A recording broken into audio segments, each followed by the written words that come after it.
You were born in Lethbridge, Alberta. What was your childhood like growing up in Lethbridge? It was a great upbringing.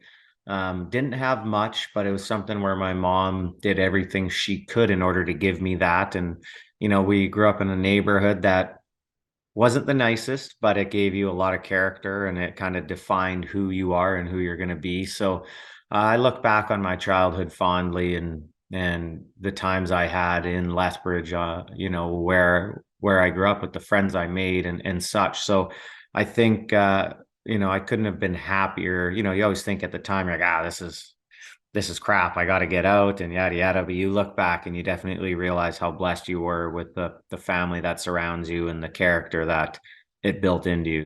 Can you kind of talk about your grandparents, Morris and Joanne, and the role they played in your upbringing in Lethbridge? Yeah, they were everything. At one point, my father's business goes bankrupt and my mom's not working really at the time. And, I'm trying to play hockey and do activities. And my grandparents came in and they gave us the ability to keep playing. I remember everyone kind of laughs. My grandma always said it was basically either let these kids leave the sport and go run the streets and probably go to jail, or keep them involved in sports, keep them happy and do whatever they can to keep us doing stuff we love. So they came along. They were always there for us since day one, but they came along at a very integral part of our lives that, could have gone either way. And I just think back on how blessed I was to have them. And I actually still have them today. Both of them are still around. And, we call them every night. Their grandkids, my children, call them basically every day to say they love them. And again, they're very special people to me. I mean, they had hard upbringings too, like anyone in that type of era. The that generation is pretty much the golden generation of this world. They're the true entrepreneurs, the people that laid the groundwork, the fabric for this entire world. So they have a lot of value to bring to discussion, and I still love talking to my grandparents today about everything they went through, and again, thanking them for everything they did.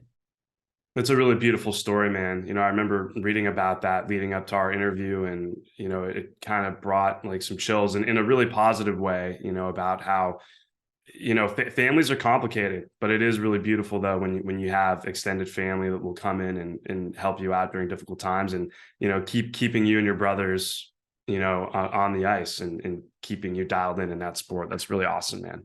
Yeah, you think about kids today and you think about all the children that don't have access to sport, and with how expensive everything is now, it's getting literally out of control. So it's you know, uh, you just try to always think about what kids are doing now, and how grateful I was that I had someone able to do it, but how many kids get left in the dust because they don't.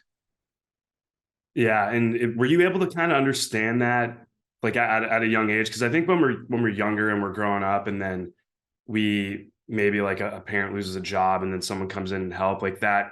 I think the art of gratitude doesn't seem to come until later on down the road in life. Like, were you able to kind of capture that early on?